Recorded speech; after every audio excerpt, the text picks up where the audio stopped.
നമസ്കാരം.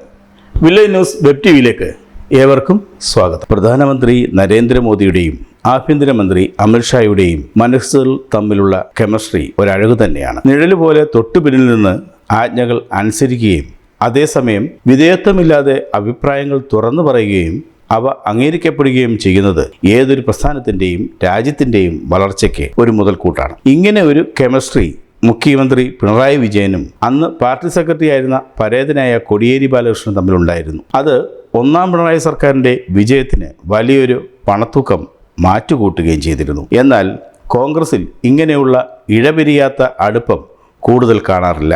AK ആന്റണിയും പരേതനായ ഉമ്മൻചാണ്ടി തമ്മിലുള്ള അടുപ്പമൊഴിച്ചാൽ അങ്ങനെ എണ്ണിപ്പറയാൻ ഏറെയില്ല. ഇങ്ങനെ ഒരടുപ്പമായിരുന്നു 2 വർഷം മുമ്പ് യൂത്ത് കോൺഗ്രസിൽ കണ്ടത്.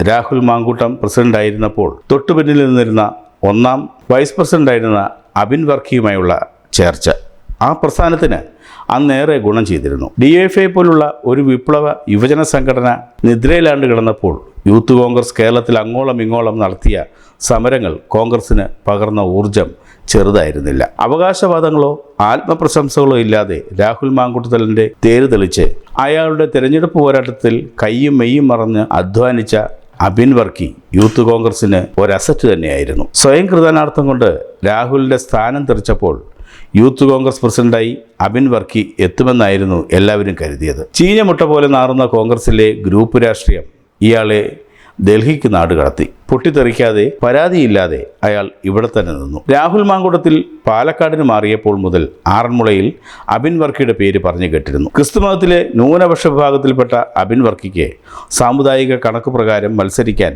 കേരളത്തിൽ 2-3 മണ്ഡലങ്ങളേ ഉള്ളൂ. അതിലൊന്നാണ് ആറന്മുള.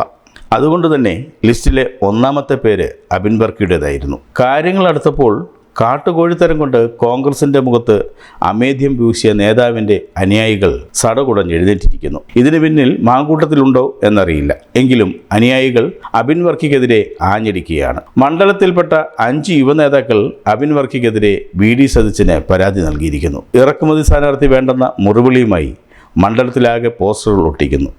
ഈ അടുത്ത കാലത്ത് കോൺഗ്രസിലേക്ക് വന്ന വനിതാ നേതാവിനെ സ്ഥാനാർത്ഥിയാക്കുന്നതിന് വേണ്ടി മാങ്കൂട്ടത്തിൻ്റെ അറിവോടെ അനുയായികൾ നടത്തുന്ന രാഷ്ട്രീയ പ്രതിശൂന്യതയാണ് ഇതെന്ന് പരക്കെയുള്ള സംസാരം. കുളിപ്പിച്ച് കുഞ്ഞിനെ കൊല്ലാറുള്ള കോൺഗ്രസുകാർ ഇതിലൂടെ മന്ത്രി വീണ ജോർജിനെ വീണ്ടും വഴിവെട്ടി തുറക്കുമെന്നാണ് രാഷ്ട്രീയ നിരീക്ഷകർ കരുതുന്നത്.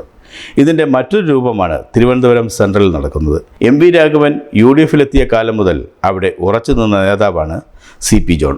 CPMലായിരുന്നെങ്കിൽ ഇതിനു മുമ്പേ മന്ത്രിയാകുമായിരുന്ന CP ജോണിന് UDFിൽ ഒരു MLA പോലുമാകാൻ ഇതുവരെ കഴിഞ്ഞിട്ടില്ല. എന്നിട്ടും പരിഭവങ്ങളും പരാതികളുമില്ലാതെ UDFിൻ്റെ തലച്ചോറിലെ സ്പന്ദനമായി നിന്ന ജോണിന് ഇത്തവണയെങ്കിലും MLA ആകാൻ കഴിയുമെന്നാണ് രാഷ്ട്രീയ നിരീക്ഷകർ കണക്കുകൂട്ടിയിരുന്നത്. എന്നാൽ അതിനു തുരങ്കം വയ്ക്കുന്ന നടപടികളാണ് ഇപ്പോൾ കോൺഗ്രസിൽ നടക്കുന്നത്. തിരുവമ്പാടി സീറ്റ് ജോണിന് നൽകാൻ മുസ്ലിം ലീഗ് തയ്യാറായിട്ടും തനിക്കേറെ ബന്ധങ്ങളുള്ള തിരുവനന്തപുരം സീറ്റാണ് ജോൺ ആഗ്രഹിച്ചത്. സിറ്റിംഗ് MLA ആയ ആന്റണി രാജുവിൻ്റെ ശിരസിന് മുകളിൽ അയോഗ്യതര വാൾ ആടുമ്പോൾ ജോൺ തിരുവനന്തപുരം സീറ്റിൽ വിജയം ഉറപ്പിച്ചിരുന്നതാണ്. പലതവണ MPയും MLAയും മന്ത്രിയുമൊക്കെ ആയിട്ടുള്ള VS ശിവകുമാറാണ് ജോണിനെതിരെയുള്ള കളികൾക്ക് പിന്നിലെന്നാണ് പറയപ്പെടുന്നത്.